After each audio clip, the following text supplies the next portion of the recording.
Hello, beautiful, amazing, fantastic world, and you, individual out there. Today, I would like to speak about. I had a little inspiration while I was in silence here for a moment.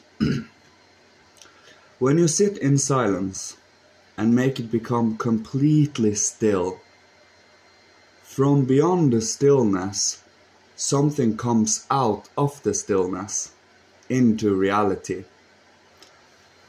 By this picture, I got the sense of we are searching constantly. If we are not aware and awake in this moment, we are constantly searching for filling some emptiness, And this emptiness, we are often trying to find something that is outside of us. And the more glittering and golden it is, the more mesmerized we are. And the more we get that whoa feeling. This feeling that we are searching for by things from the outside is a feeling we normally had before from the divine realms. It was of course a gift from the higher above, so it was it was not voluntary. We had to fall away from this over time and go deeper down into reality, into the physical matter of things, so that we could turn away from the divine. And with our freedom and with our free choice, we again come back to the divine. That means to the moral world, to the love, to the care, to the beauty of living. When you truly wake up here and now to that feeling of awe and amazement, as I was describing earlier, you can have it for anything. It is not something that is given to you from outside.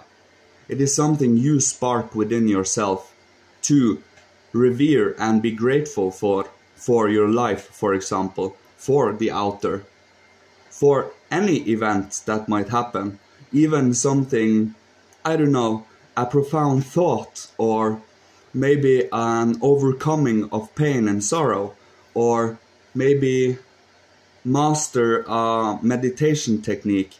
It might be something inner like that. It is about being aware of what is happening within you right now. What is changing within you? How are you viewing the world differently? How is the world becoming, slowly but surely, a little different? Can you see the small differences you bring to humanity? The subtle differences that you affect humanity with by doing your conscious work? There are many different secrets to living in this beautiful world and becoming aware and be here and now, and to see that spark come from the silence. You start to find out that within you, you have whatever awe, amazement and gratitude. Everyone has the opportunity to bring this out. It helps your health. It helps you in your everyday, day-to-day life.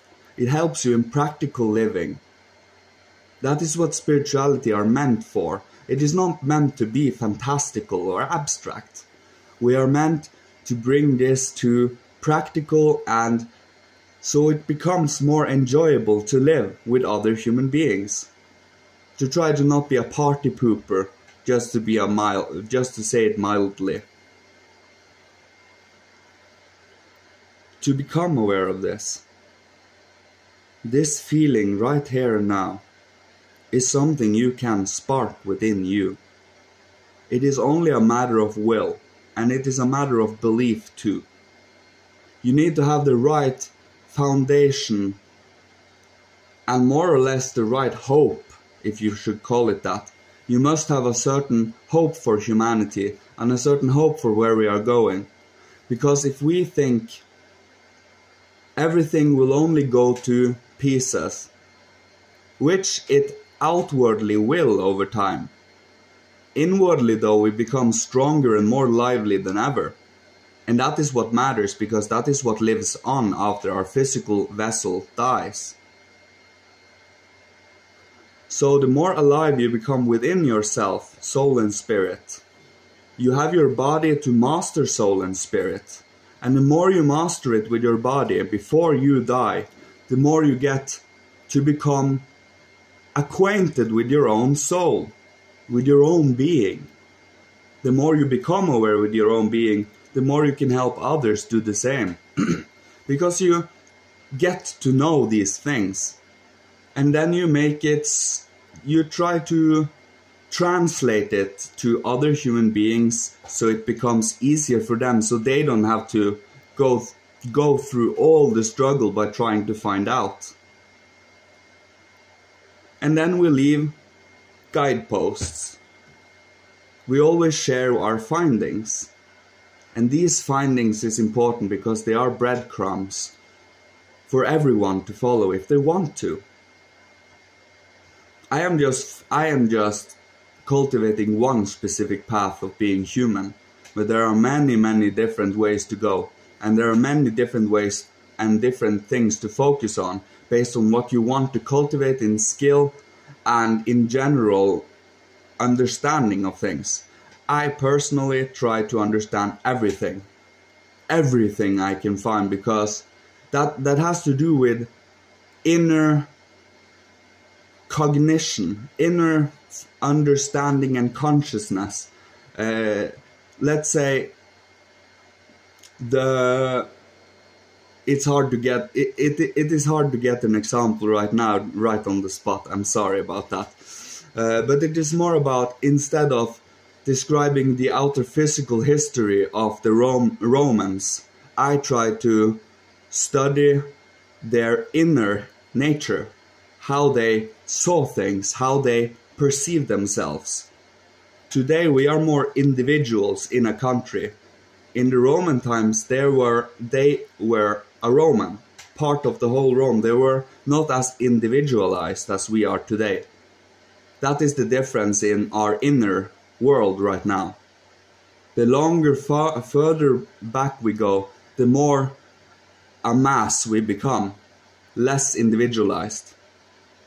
We did have individual people here and there, masters, teachers, that were guiding the masses. And that is how it has always been. But today, we all are meant to wake up and become these masters, everyone. And the more we cultivate our inner soul, the more we day by day find out about ourselves, the more we deepen our soul, and the more we broaden our horizon and fill it with love, the more we unfold and develop human nature, humanness. Because being human is actually pretty grand. Anthropos, the man who turns away from God and then comes back to him in freedom.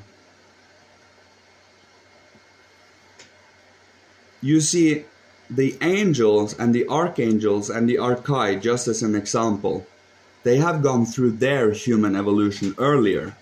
We are at our human evolution today. It is different because we have many different tasks to do here in relation to them. They had a completely different. It can't be completely described here without taking a whole lot of time to describe the picture.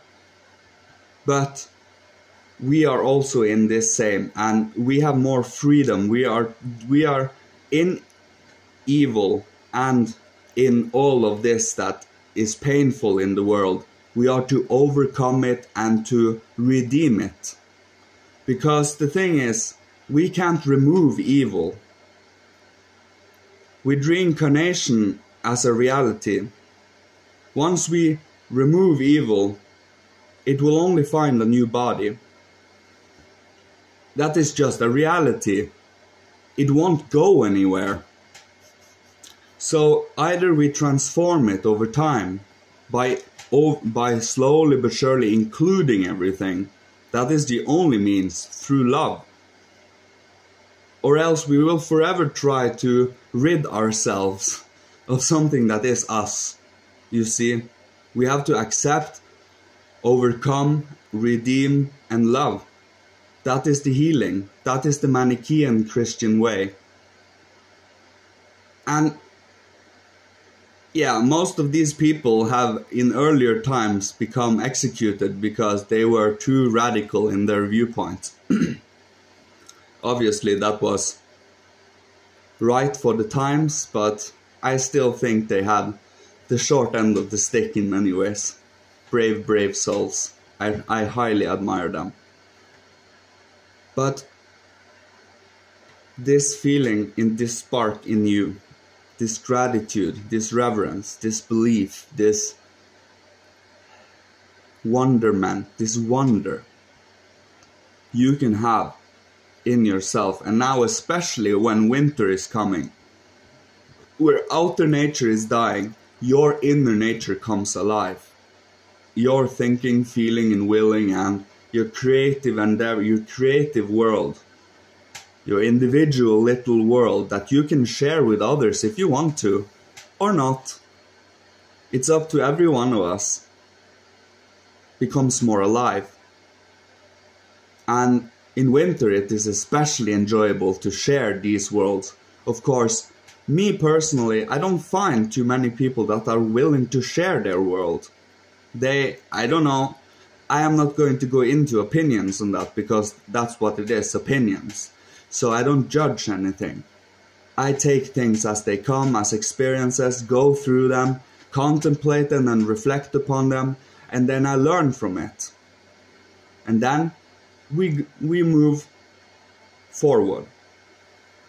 There is no stop here. Once you stop is one you lag behind, because the rest of the universe doesn't stop. So when you have become aware and connected to this moment, you are connected, plugged into the universe. And that is when your cells and your whole body is feeling the unfoldment. Being here aware and conscious and listening. You might learn something about yourself, because the universe is speaking constantly through our emotions, through our thoughts, if we choose to be objective about it, and observe ourselves, learning, studying, also teaching, but you are an eternal student.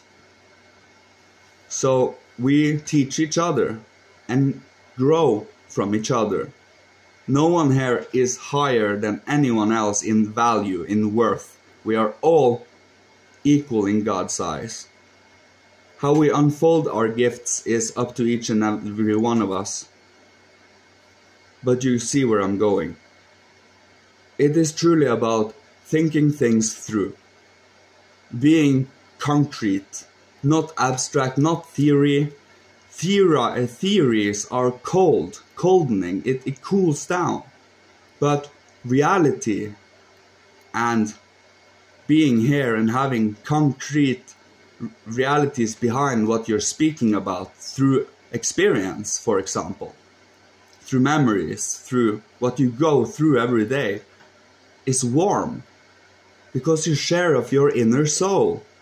You're not sharing about something out there. You're sharing a reality for yourself to others.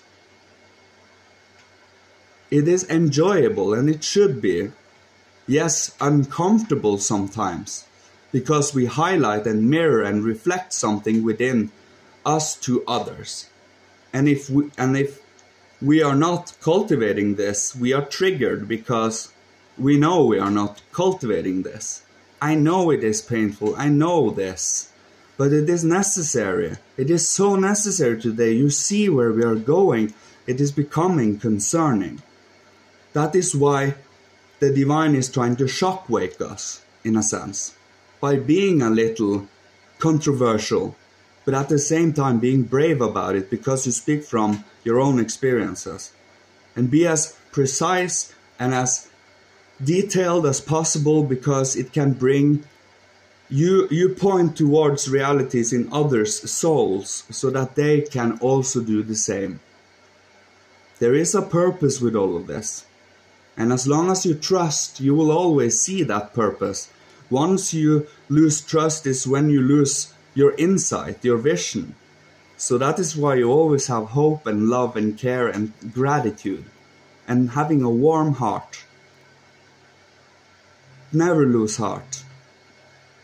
Always be warm and soft and mushy. That is where the divine shines through. And you let others' divine shine through. So you be you still and cultivate what you can cultivate. And find that spark in yourself. Because it is there. It has never disappeared and it has never been on the outside. It is only that it flares up every time you find something exciting. But it is always there, and you can flare it up by becoming excited by yourself and the reality around you. It doesn't need to be something sparkly and golden. It can be something that is another type of sparkly and golden within you, shining out. And being grateful for your life and never taking it for granted. Don't take things as entitlement, and just be aware that what we are given here as goodness, as gifts from the divine, is grace and not something we truly deserve. It is encouragement for the future. That is how I live. So that I don't become arrogant and think that I am owed anything, or think that I'm entitled to anything. Things might disappear tomorrow. So be grateful for things. It always is good to be grateful. Then you know you have done the best you could. And thanks everyone. May the divine guide you all in Christ, bless you and guide you in the moral world. And I love you and thank you. Goodbye.